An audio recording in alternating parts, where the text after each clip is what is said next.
Alva just needs another minute or so. Yes, one more minute. And then we'll get started. Wonderful. Wow, so many people. Hey, y'all. Yeah, we're going to have a good conversation. Oh, yeah. Great. Thank you for the show. Thank you. Thank y'all for being here. What'd y'all think? I loved it.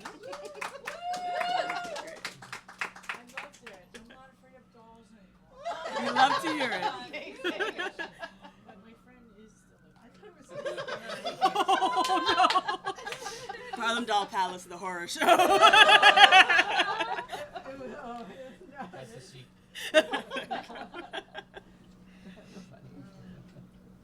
Maybe while we're waiting for Alva, just to pick up on that little thread, I'm curious if we popcorn a little bit, were there any images or moments that really resonated for y'all in the show you just saw?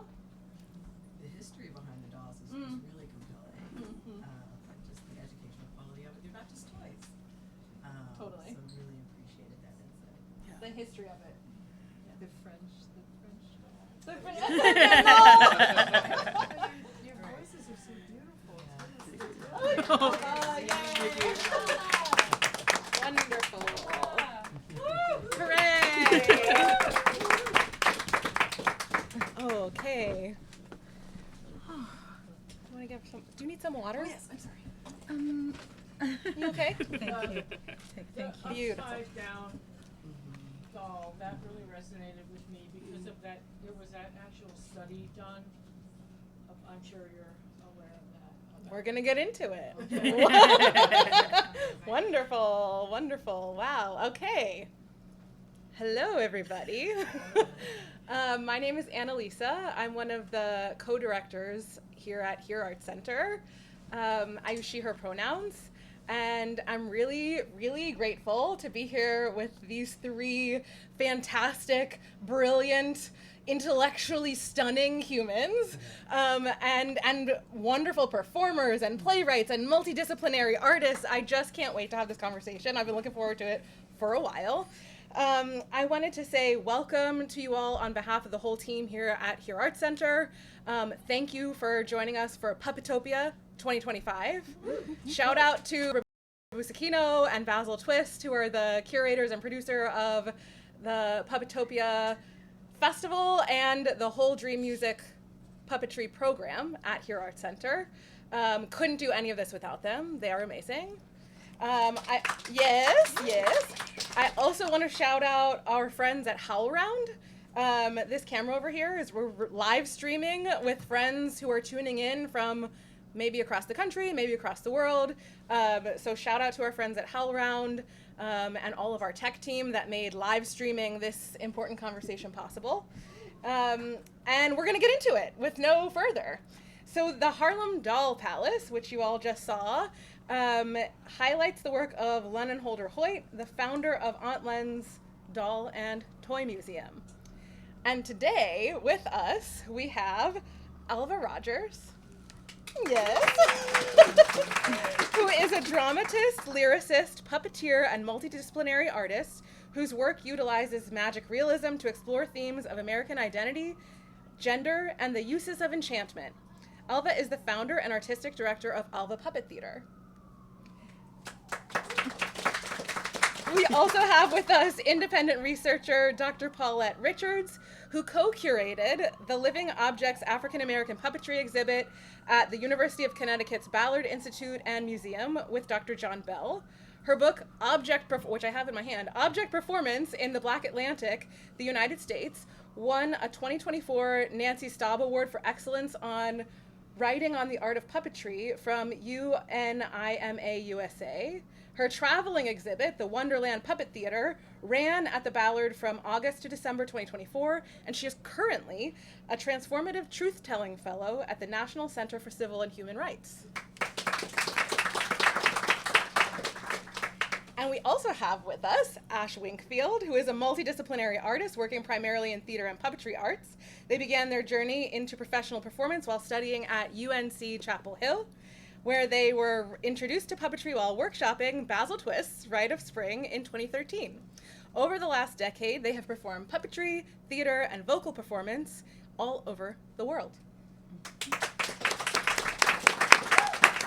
Did I tell you we have an amazing lineup today, or did I tell you we have an amazing lineup? Okay, so, my friends, some of the first images that we see in the Harlem Doll Palace are documentary footage that includes Aunt Len's association with the Lafargue clinic in Harlem, which operated in the 1940s and 50s. And I'm wondering if maybe we can start with Paulette and with Alva, if you could give a little bit of insight into Aunt Len's association with the Lafargue clinic. And I know, what was it you were telling me earlier, Paulette, that the founder, was it the founder of the clinic who said, no, it was someone who said doll play is serious business? Alva and I kind of took that up for an earlier presentation with the Franklin Furnace, and we were asking why was Aunt Len so committed to her dolls, because obviously we don't believe she was just a crazy old lady that had a hoarding problem. And Alva did some deep dive research and found this longstanding association with the Episcopal Church. Yes, Lenon Holder Hoyte was a lifelong member of the St. Philip's Episcopal Church in Harlem, and I think it might even be the Episcopal Church in Harlem, and it was in the basement of that church that they conducted some of those early doll tests, and that's where the clinic was founded, and that's where it was that's where it lived. Also, just as a side note, Ralph Ellison was a supporter of this clinic, and as you know, Mr. Ellison, he suffered from mental health issues because of, look, he wrote Invisible Man. So that's like evidence of how hurtful, how detrimental racism was for him and for the children and adults at that time. So then Aunt Len was a mental health worker. She was a special ed teacher in addition to being an art teacher. And so she, as Paulette and I have discussed many times, she just had this intuitive notion that dolls would be a really natural way to have, as in fact, as the lyric says, when the beauty, when the world doesn't care about you, you don't see yourself supported in the world, but when you look into the faces of the doll, the beauty of your soul comes shining through. And so Aunt Len understood this on an intuitive level. Yes, I think you've covered it, Alva. Yes, so that's why we assert that Aunt Len saw doll play as serious business. Beautiful. Can I move us a little bit to discussing the evolution of the Harlem Doll Palace? Because I know that this project has been living with you, Alva, for many years, and it has taken different shapes. It has taken different forms. At one point, it was a play without puppets.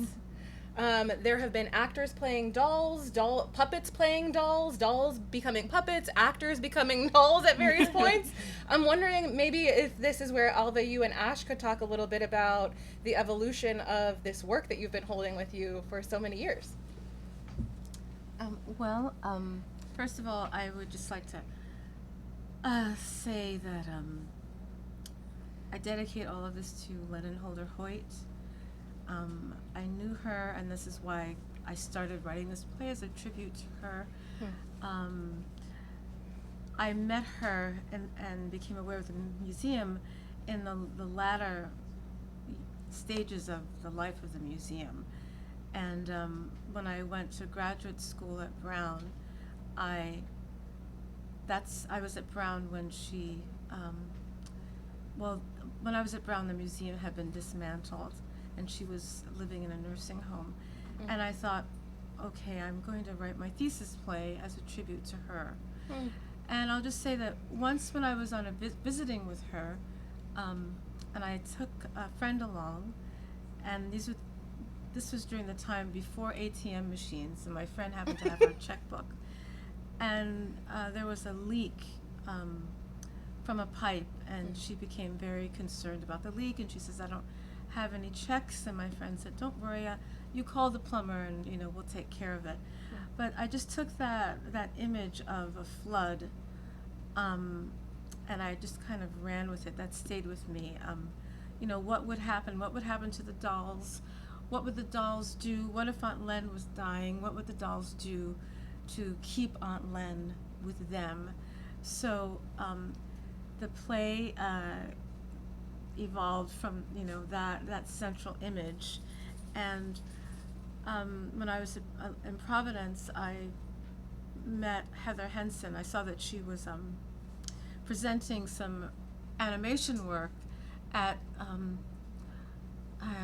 trying to remember the name of the theater, and I said, I'm going to go see that, because I had to direct my own play, and I said, well, maybe she will co-direct it with me and help me design it. So we did. The rest is history. She brought along her roommate Holly Laws, who's a masterful sculptor and conceptual artist, and with my $200 that I got for a budget, we did that, and we had and also Carol Walker was living in Providence at the time, and she and I were introduced because we were both new mothers, and she created shadow puppets for the play, for my thesis play, and those shadow puppets lived with the play for a couple of iterations until they were stolen from a theater.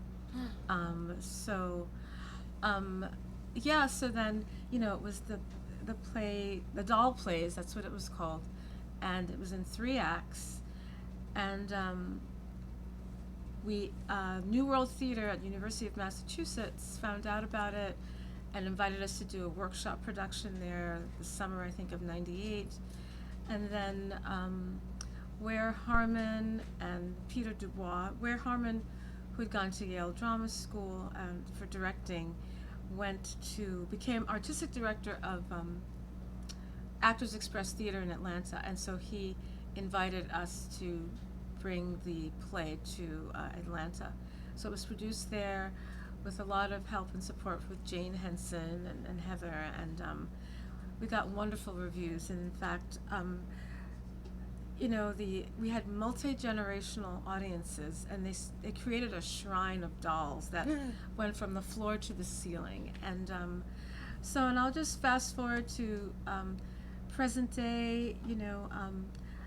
I did have, back then I had an idea that I would like to do it with puppets, but because of lack of funds, but Holly Laws did make incredible dolls that were puppet-like, they were sort of representations of the puppets, and there was a doll that became Aunt Len at the end of the doll plays.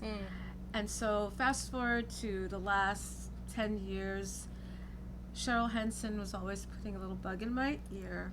Alva, I would really love to see the doll plays done with all puppets, and so that's how it began.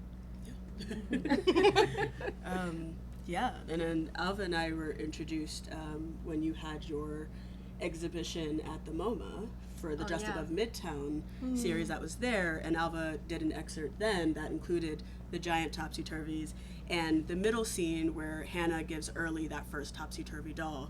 And in that scene, I was just a puppeteer, knew nothing about the doll plays or about Alva, but had been to see the Just Above Midtown exhibit and was like, of course, I wanted to be part of that. It's amazing. And then after that, Alva approached and asked me to direct. And out of that kind of ask was we really had to figure out, what does it mean for these dolls to be puppets, and what are the difference between puppets and dolls? And as Paulette mentioned in a Zoom meeting we had, that dolls are meant to be posed and puppets are meant for movement. And what does that mean, and how do we marry the two of those on the stage? And so I've dug into my trove of puppeteer friends and said, who do I know that can design dolls? And so I think one of the things I love about this show and the way that the dolls exist is that we have 6 or 7 different puppet builders who have had their hand. So all of the dolls are just as unique as the many dolls that you might find at a doll store or at Aunt Len's museum. But that was, I think, one of the most important things for me, was to really see how we could have diverse styles and diverse imagery within these. And some of those are some of the originals. We have the original Topsy-Turvy dolls, the Antebellum Suite from Sono. Beautiful. Thank you. Sono Kuriyama and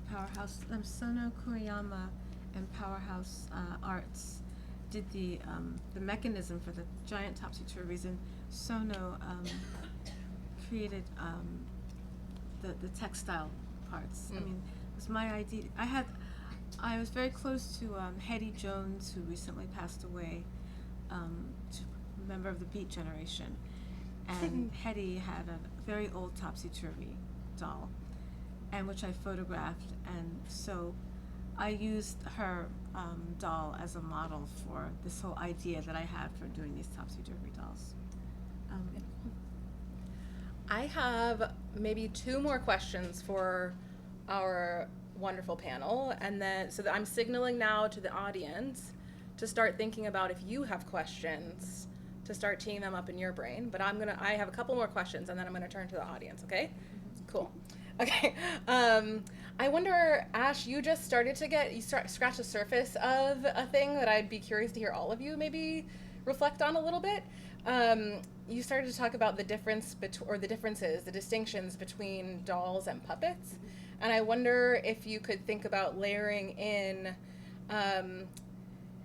the ways in which, as you think about the objectification of Black bodies, for example, like, how is this project allowing us to understand more about these and see more about the distinctions between bodies which have been objectified and dolls and puppets? And there's just I feel like there's a rich trove there. And I know that this is, I think, a quote from Robin Bernstein that Dr. Richards turned me on to, which is that Bernstein associates Black dolls with the terror at the ontological core of slavery, since the slaveholding system tried to define one class of humans as things. And I wonder if y'all would get into it with us tonight and just talk a little bit about that. Paulette. Yeah! Okay. One thing I really like about this show is it's troubling that line between dolls and puppets, which earlier puppeteers like Bill Baird, some of you will know of Bill Baird, wanted a hard and fast line between them. And indeed, in his book, Baird says that a doll is for private play, and puppets are to perform for an audience. But Bernstein, although she's not speaking directly back to Baird, she kind of blows that out of the water by noting that in the 19th century, children played a lot more outdoors than hidden away in their bedrooms like they do today. And so other family members and members of the household, plus neighbors walking down the street and other kids, would have seen children playing with dolls in their yards, and that was a kind of public performance. I think what blows that out of the water in our time is the proliferation of YouTube and TikTok videos that young children are making with their dolls, action figures, whatever you want to call it. So those are also a kind of performance for an audience. And I find that people of that earlier generation, the puppeteers, needed that line to be clear because of the way that dolls are gendered as being toys for girls, and they did not want to be denigrated as doll wigglers. So they needed for dolls to be something completely different from what they were doing with puppets. But for me, that line is not hard and fast. However, I think that the design of the figures for this show and some of my own experiments with the recent Heather Henson's 48-hour puppet film challenge. Like Aunt Len, I have a house full of dolls. And in 48 hours, I don't have time to make any puppets, so of course I'm going to shoot with my dolls. And I got very frustrated with them because they're excellent posing and terrible at moving. And I'm like, but that's where we have a valid line of demarcation between dolls and puppets. As far as the objectification of bodies, Bernstein, in her chapter, elaborates on the practice, very common practice of kids in the late 19th century of acting out scenes from Uncle Tom's Cabin. And one of the famous scenes in the novel is whipping Topsy, the little black slave girl. Harriet Beecher Stowe intended for that to move the audience to see the evil of slavery, but the novel was very quickly adapted by theater companies all over the country, and they tended to import minstrel tropes into the production and treat Topsy and the other black characters as minstrel caricatures and play that scene for comedy. That Topsy is a thing, and therefore the whipping doesn't hurt her. And so that is what children would do with their black dolls, emphasizing the social distinction between black people who are not fully human in the white supremacist system and children who do have privilege. So I think that the topsy-turvy scene with Sarah and Early very powerfully highlights that exact problem, the ontological terror of treating human beings as things.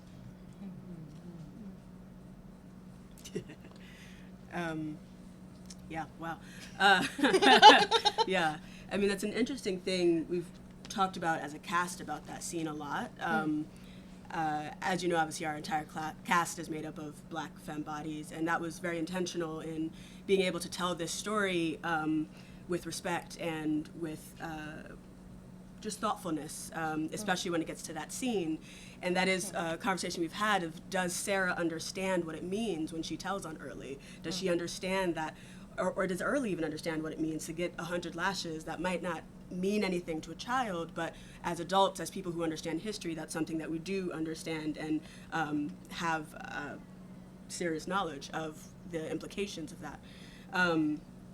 To go back to your original question, that's one of the reasons I do love puppetry, because I think it gives us an opportunity to have these conversations, to put some of these scenes on display without endangering actual black bodies in a way that is really lovely, unfortunately. You know, it's one of those things where we have the opportunity to really get very close to the line without putting black bodies through that physical trauma of experiencing that relationship with a fellow actor or with someone else. And that scene is still really intense and scary, even with the objects that we are using. But thankfully, I feel like the performers, the puppeteers, are not quite as hurt by it, because they are able to channel through these puppets and objects as opposed to through their own physical selves. Agreed. Okay, I have one more question, and then I'm gonna bring it to the audience. And you started actually, you're really good at teeing me up for the next questions, Ash. I'm wondering, just to pick up on what you were heading toward, is if you all could maybe reflect a little bit on some sympathetic magic that might have been happening in this production that allows us to figure black people as empowered human beings, and how this production in particular is allowing that for that. Can I set that up? Please. Okay. Yeah, so I started using the term sympathetic magic to talk about the way that black people have and do use figurative objects to imagine themselves with agency. And so much of this show is about, what do you dream about? And for an enslaved person, the act of dreaming, of imagining is a way of claiming agency. Sympathetic magic, an example that's often given is, of course, the voodoo doll, which is a terrible stereotype in our society, but it is the idea that you can use a physical object to create an outcome in the physical world. So I make an effigy of this person that has wronged me, and I stab them with pins, and they will suffer. In Lenon Holder Hoyte's case, I think she understood the sympathetic magic of, first of all, holding space for the imagination. She didn't just collect black dolls, but any child that walked into that museum, they had to feel a sense of validation for the world of fantasy and make-believe, where they could be anything that they could envision. And then by holding that space, she's giving the children, and she had even exhibited her collection to raise money for the Fargue Clinic. She's giving these children, who are the victims of a sympathetic magic that was enacted through blackface caricature. Those are the figures that were inflicting damage on people every day. She's giving those children a sense of agency and healing.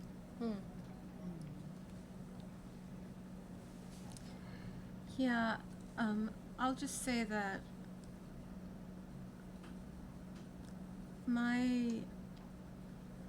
I read, I can't think of the psychiatrist's name, but he wrote The Uses of Enchantment. And then after I read that, it just kind of really resonated, and I thought, you know, that's what's missing in our lives and in the lives of many children, many brown children. There's no enchantment. When I was looking in many children's books that were geared towards black children, the colors in the books were always in browns and dour colors, and it's always about, you know, slavery, Jim Crow on some level. It's not about magic. There's no magic where you can dream and you can see yourself in a different, you know, like as Early says, I see myself a girl like you, but brown, but I have the same, I dream, you know, I feel things just like you do in my dreams, but I can't reveal that to you in my real waking life because I can't. The societal constraints are upon me, such. But so, I think that enchantment is sympathetic magic, and giving your children all the enchantment that you can while they're young. Because then when we become adults, then, you know, many of us, that slips away from many of us, but the trick and the beauty in life is to hold on to that enchantment, and you can live above and beyond what the societal constraints are prescribing for you to live. So I'll pass there. Beautiful. I need to say anything else. Wonderful. Thank you all. I think we have time for a couple of questions. I'm looking at Jessie. Yeah. Okay, great. Wonderful. Are there any questions from the audience? And just so you know, for our friends on HowlRound, I'll probably repeat the questions so they hear them, because these microphones here are feeding in so that our friends on the internet can hear us. So let me know if there are any questions for our panelists. Yes, go ahead. I noticed a doll like Early has a hint of facial features, but nothing very definitive, which I have my own feeling as to why that makes it more powerful, but I just wanted to see if anybody wanted to talk about that. The question for our friends on the internet was, there's a particular doll named Early who has not well-defined facial features, and wondering if the panelists could speak to that. Yes, the Antebellum trio, they are modeled after Waldorf dolls, and Waldorf dolls are made in that way so that children can project their own emotion onto the doll. And so I wanted that for these dolls, puppets. Figures. Figures. Yeah, I hope that. Great. Any other questions from the audience? Yes, I see a hand. Hi. What was the hardest part of it? Goodness, of which part? Wow. I need a minute. Yeah. I mean, I think for me directorially, the hardest part was that there are so many different stories that had to be threaded together. And the doll plays, the original play, is twice as long and has many more characters than what we had, like what you saw tonight. And so I think for me, one of the hardest things was when working with Alva was really distilling down what is kind of the core of this story with Aunt Len. What is it that we are trying to tell? What are the specific stories that are meaningful and why are they meaningful? Because it's really beautiful and poetic, and at the same time with puppets, the more language you have, sometimes that poeticism can be lost, and so we really needed to distill down, and I hope we were successful in that storytelling wise, but then also then having the through line to make sure all the stories made sense with each other once we kind of took out some of the extra stuff. Yeah, that was hard. Letting go of, realizing realizing what was at the core. And I think that we've been successful because given the response, talking to some of the audience members after the shows, they've all remarked on the antebellum characters and how that was really emotionally grounding for them. So So I'm going to spill the tea Yeah. and say that was the hardest part, because I remember in an earlier iteration, you had some trouble convincing the production that was the center of the show. And we finally settled on the fact that Lenon Holder Hoyte was a light-skinned, obviously person of mixed descent. And so this Sarah Early story, where Early turns out to be Sarah's half-sister, could have been her literal ancestry. Wow, and wow. therefore it made sense and helped to hold the whole show together. Absolutely. Yeah, go ahead. I think we have time for two more questions. Yeah, great. I was really struck by the multiple thefts of the dolls, puppets, and like maybe some disappearances as well. And in the beginning, it mentioned an incident when multiple were stolen. I was wondering how much of the thefts in the production were based on real events, and how if you chose to incorporate that. The question for our friends on the internet was, there were, in the production that we just saw, there were multiple maybe thefts or disappearances of various dolls, and how much of that was based on real events and how much of that was maybe invented for the production. Oh, it was all based on real events, but we didn't really focus on the actual dolls per se that were stolen. There was a lot of, in fact, there were a few articles in the New York Times about Lenon Holder Hoyte and her museum, and in particular the thefts that happened.